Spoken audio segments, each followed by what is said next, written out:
let's talk about progressing. Okay, I made this little presentation for, like I said, my legacy call today, and I wanted to share it with you guys because I felt like it was actually really impactful for them, and they felt a lot better. And I'm gonna help kind of coach you guys through a lot of how you feel. Okay, so I know that some of you may feel like you're not progressing as fast as you would like. So so let's first talk about the core of Amazon and the business model itself. There is five or so things that matter. Okay, we have fundamentals, which is obviously just learning how Amazon works, why this business model works, how everything kind of comes together. Then we have sourcing, which is learning how to find products, actual products to sell. We have repricing or pricing, stuff like that, learning how you should be pricing your products. We have admin tasks, and we also have reordering. Okay, that's kind of ties into admin, but it also has a lot of its own different things that you need to learn.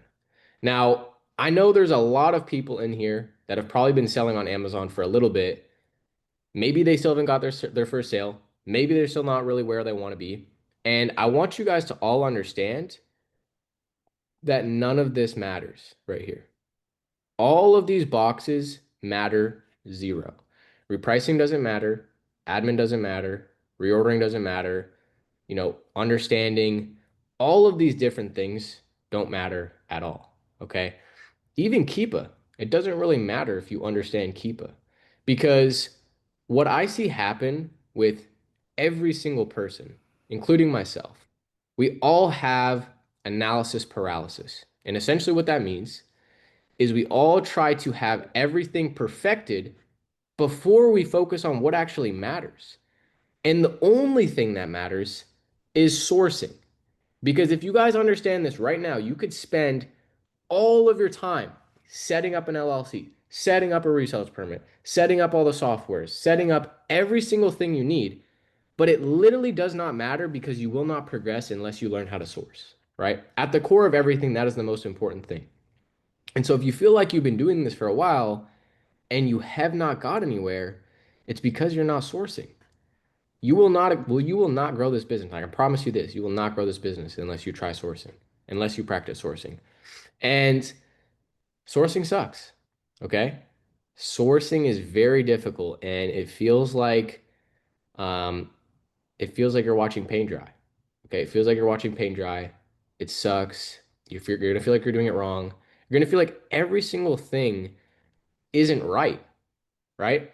And that's why a lot of us, including myself, guys, don't think I'm not throwing myself under the bus because we all struggle with this. But we all try to have this perfectionist mindset that we need to figure out all of these other things when in reality, it's like, this doesn't matter, right? You want to learn how to understand Keepa so when you purchase products, they don't tank, right? Well, guess what? You can learn Keepa, but it doesn't even matter because if you can't find products to buy, what do you need to analyze a Keepa chart for? Right? If you literally cannot find a profitable product, it doesn't matter how good the Keepa looks. Okay. I found multiple good Keepas, but the product isn't profitable. I'm not going to buy it. Right. And it's the same thing with everything in here. Same thing with inventory reconciliation. If you have missing inventory, same thing for ungating. A lot of you, like so many of you guys get stuck up on ungating. I am so in that mix as well because I spent like $200 trying to get ungated in Colgate when I started. When someone actually gave me the same advice, I'm going to give all of you right now, which is stop worrying about ungating. If you focus on sourcing, you will find more products that are profitable. You will find more stuff you're auto approved to sell, right? So again, that's why ungating doesn't really matter. Yes, you can go ungate a bunch of random brands that you'll never sell. That's exactly what I did because I ignored the person that just gave me the advice I just gave you guys. I went spent $200 to get ungated in Colgate, and I've never sold it. Never in my life. Okay. But this is kind of the thing that I would recommend all of you guys to drop. Okay. Try your best to drop all of these things that don't matter. Yes, maybe you should get a prep center set up, but don't spend 20 years trying to find the perfect prep center. because you can have the perfect prep center, but if you have no products to send to them, doesn't really matter, right? Doesn't really matter. Um, okay. Jennifer, that's what you need a VA for. Mm, yes and no, because if you get a VA, assuming you'll never have to source, you're going to be very disappointed.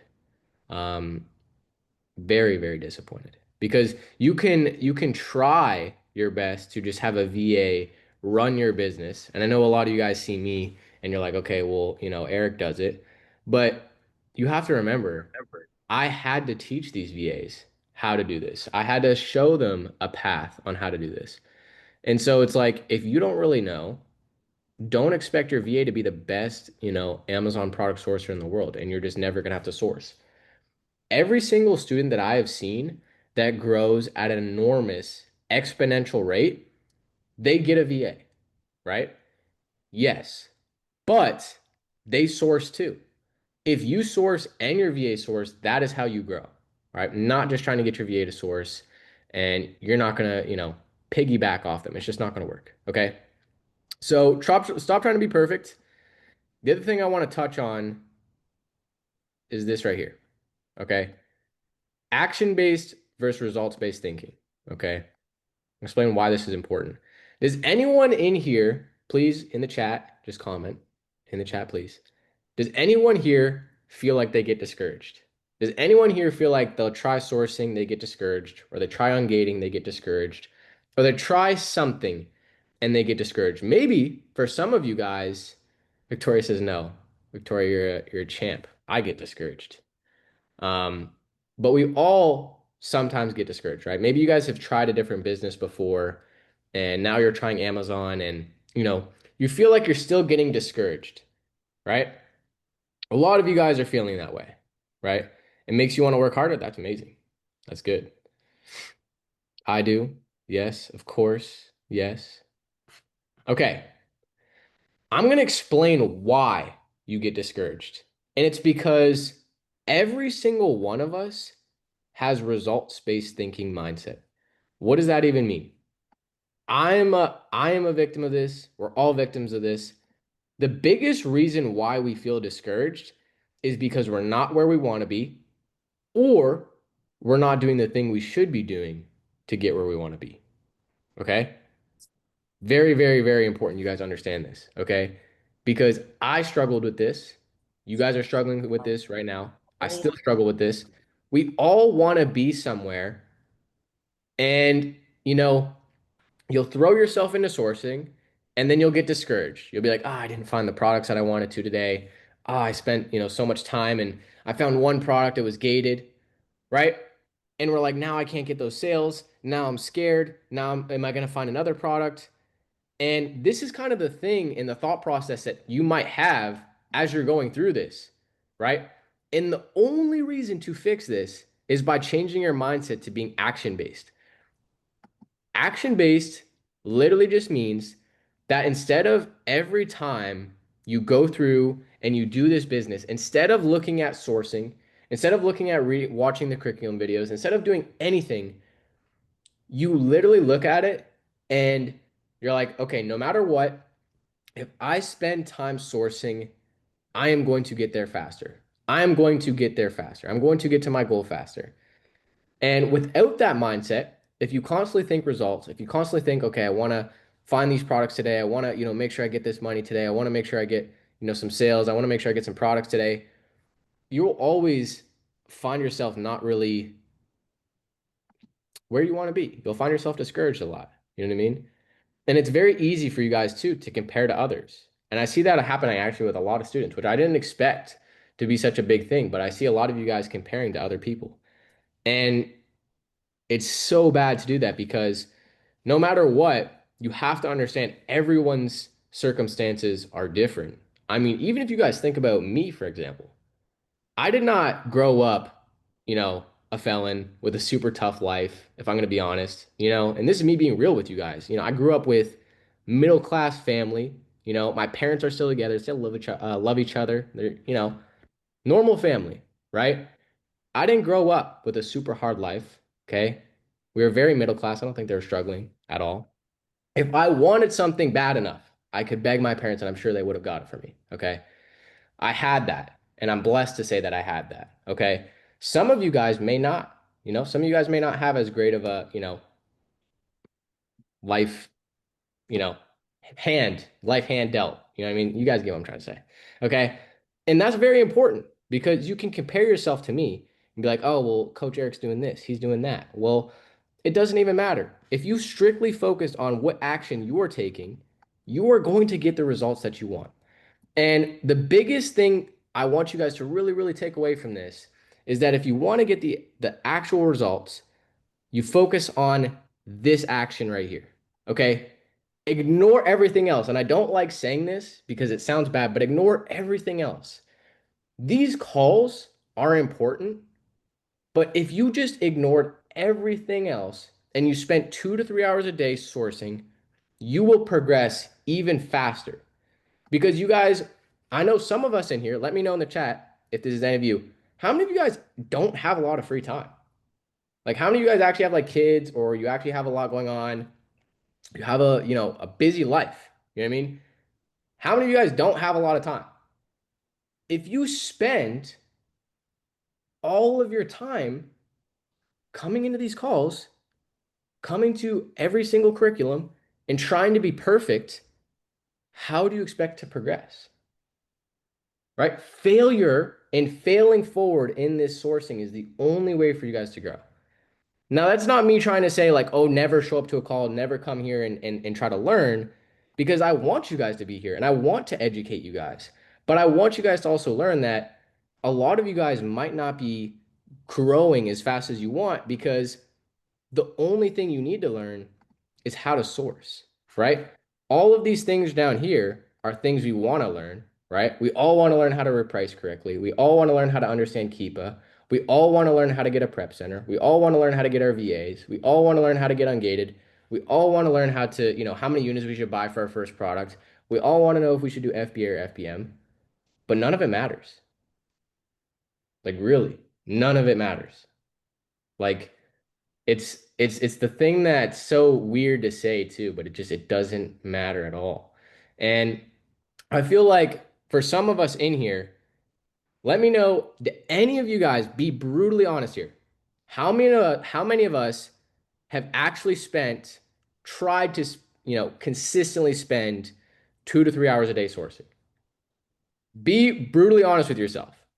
How many of you guys have actually tried to spend 2 to 3 hours? And I know that's not everyone in here, okay? Not me, not me. I have I have 1 to 2. Okay. Anthony, oh yeah, I know. Anthony spent like 8 hours with his eyes bleeding, probably. I'll say this, okay?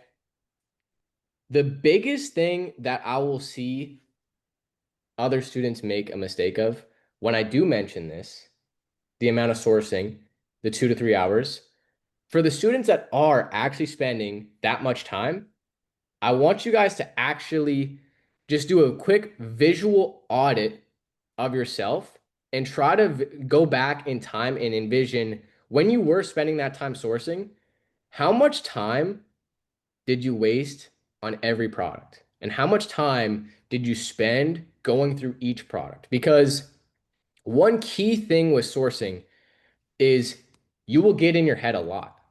You will get in your head a lot. And I'm sure a lot of you guys are thinking, am I doing this right? I feel like I'm not doing this right. Like this isn't working. This isn't, sometimes this isn't making sense, right? I'm sure a lot of you guys have felt that way because I know I felt that way. Like every time I felt like I was doing sourcing completely wrong. But you're not doing it wrong. You're just not good. You know what I mean? And it's the rough way to say it, but like you're just not good yet. You know what I mean?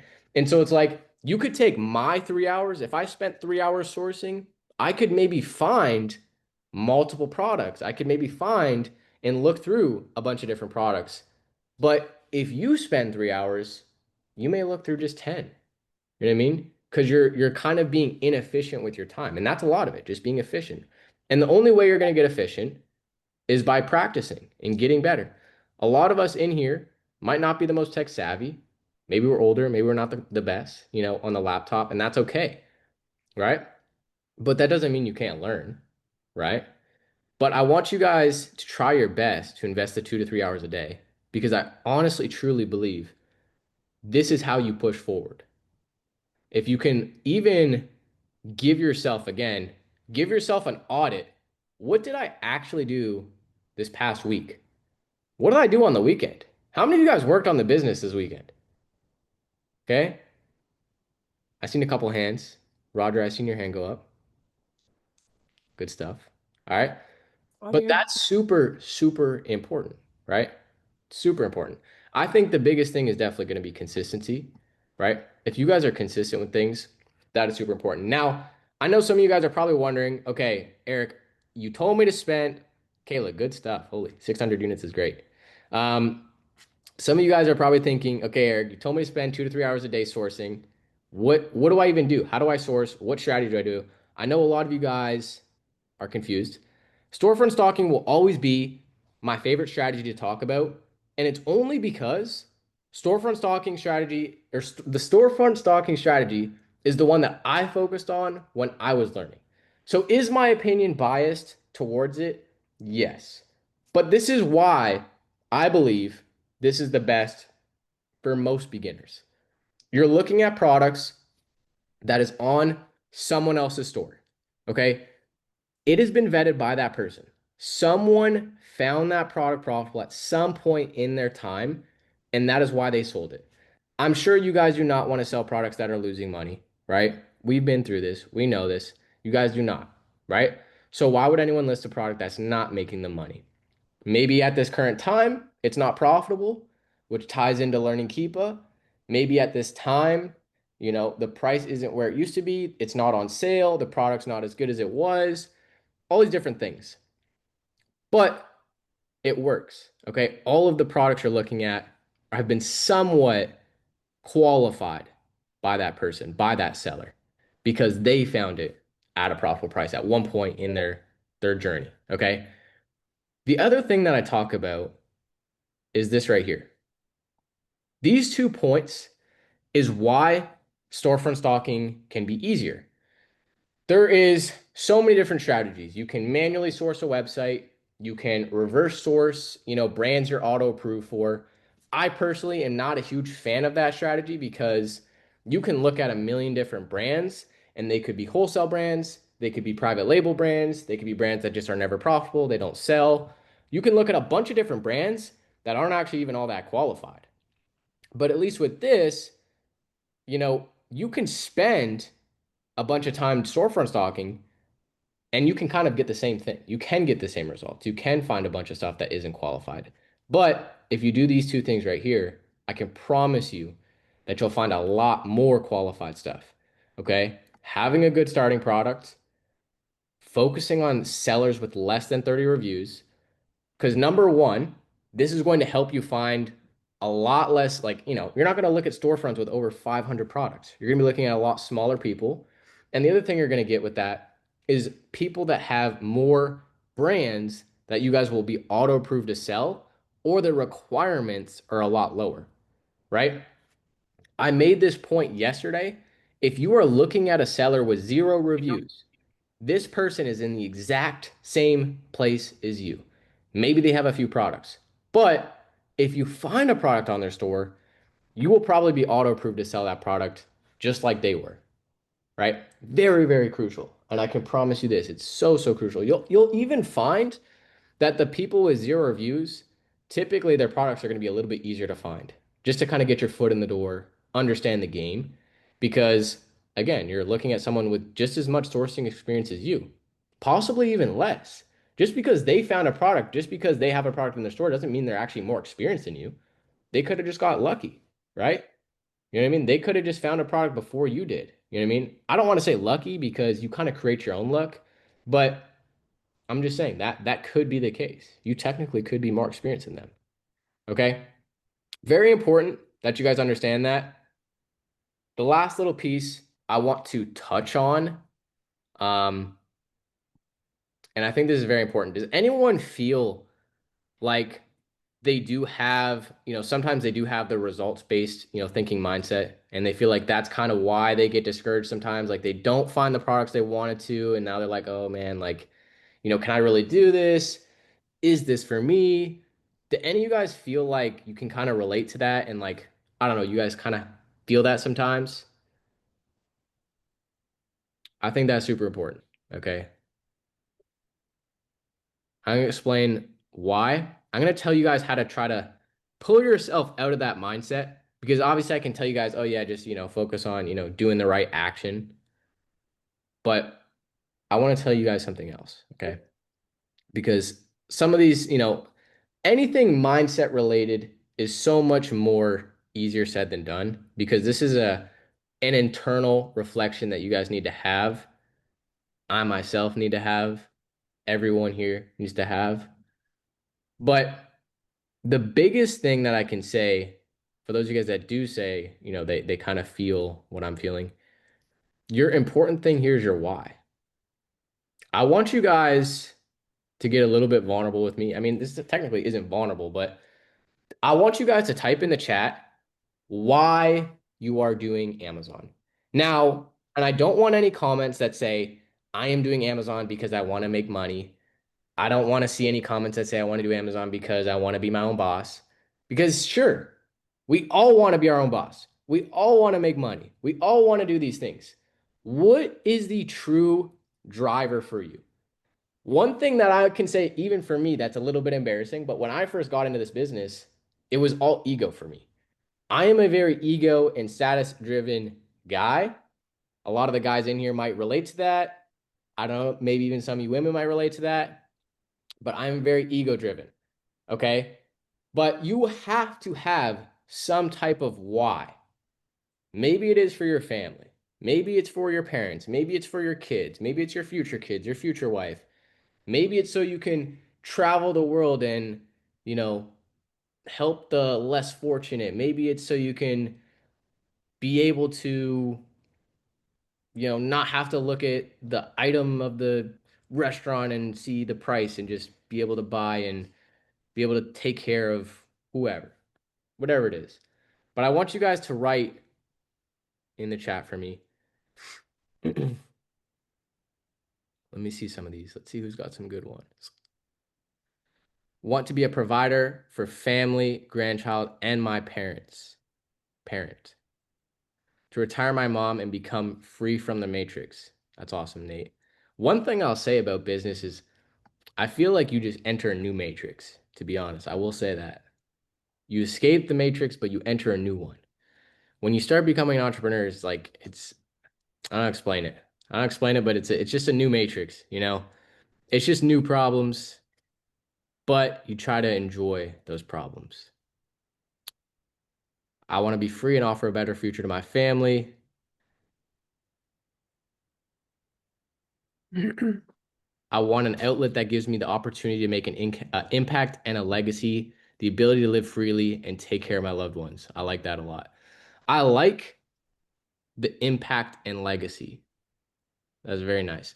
I like that a lot because I feel like in the grand scheme of things, even like I said, I need to do my own reflecting on what I truly want and what my true why is. My more adulthood why, because obviously my young why was like, getting a sports car or something silly like that. But my older why, what is it? And I would like to say that part of it is just, leaving an impact for my kids, after I pass away and just like making them great leaders. I think that is like my total, something that I would want to strive for. I think, leaving an impact on millions of people, I don't know. I feel like, we have celebrities die all the time and you forget about them. But like your kids, they're not going to forget, right? Those are the people that we want to like really, really leave an impact for. But that's awesome. I appreciate you guys all sharing. And so one thing that I want, and the reason why I had you guys do that is because number one, I wanted you guys to visualize what your why was. And I want you guys to try to put this at the core front of everything. When you guys get discouraged, you channel that in your mind. When you get discouraged, when you're like, I don't want to source today. You're like, you just feel it. You know what I mean? And it sucks. You feel that feeling. You have to have that why, and it has to be so powerful. Like I said, guys, I was super ego status driven. I wanted a sports car. I was gonna make it happen. And, maybe it's not the best thing to have, but you can make it, you got to make it happen. But having that why made me not want to quit every time, something bad went, like, something bad happened, right? I spent a bunch of time sourcing, I didn't get anything. You feel like, oh, okay, I'm not good enough. I don't know what I'm doing. Maybe I need to watch more videos. But it's no. You just need to do more of the sourcing and you will get better at sourcing itself. That's something I think is very important. Um, One story that I've shared with you guys before was the story of the product that pretty much took me to my first, like, starting to make good money with Amazon. That was with PetSmart. I first found, a brand that actually made me good money. At this point I was probably making like 10 or 15K a month. And I really finally started to be like, I started to feel better, you know what I mean? In my, like, finally all of the work I've been doing is paying off. Because the truth is, this is why you want to have an action-based mindset. All of the work you do, you will not see the fruits of your labor until 12 months from now. Like, that is the honest truth. So it's like what you see now is almost what the work you've been putting in for the past 12 months. Sometimes it can be sooner. I've seen some students scale up to crazy numbers super fast, right? But the reason why you want to have that is because the action-based thinking, you were just going to do. You're not going to worry about the results. You're not going to worry about anything like that. Okay. And so I can remember this time when my business really started taking off. I was really starting to get proud of myself. And I was like, okay, like this is good. Like, we got this full setup, we got it ready to go. And I remember this freaking site just shut me right down. And I could not get products from them anymore. And that is where I was making like all of my money. And I remember thinking like, dang, am I going to find another opportunity like this? Am I going to find another brand or another category like this? And I genuinely started thinking like, no, like maybe not. Like, this was my opportunity and I just lost it. But I'm like, no, that's not true. Let's be real. There's obviously, you got to have that abundance mindset of the amount of opportunities that are here. And yeah, I got through that. I found a new opportunity that was just as good. That was just as great, you know? And then I got shut down again. Not going to talk about that, but it happened again. But from those experiences, from those pain points that I went through, it taught me that, okay, I can rebuild, I can get through this. And this time I got to be a little bit more diversified from where I'm buying from. So this does not impact me nearly as much. Okay. But I wanted to share that with you guys because I don't know how many of you guys can relate to me with, feeling like, you're just not growing where you want. When you do try sourcing, you feel like you're not doing it right. Because I know how that feels. Like, it is tough. You know what I mean? Like, especially if you spend a full day sourcing and you find literally nothing, you automatically are going to think you're doing it wrong, but you actually aren't. That's the crazy thing. Just because you don't find products doesn't mean you're doing it wrong. It just means you suck. All right? Quite possible. You just It's suck. not wrong, but you suck.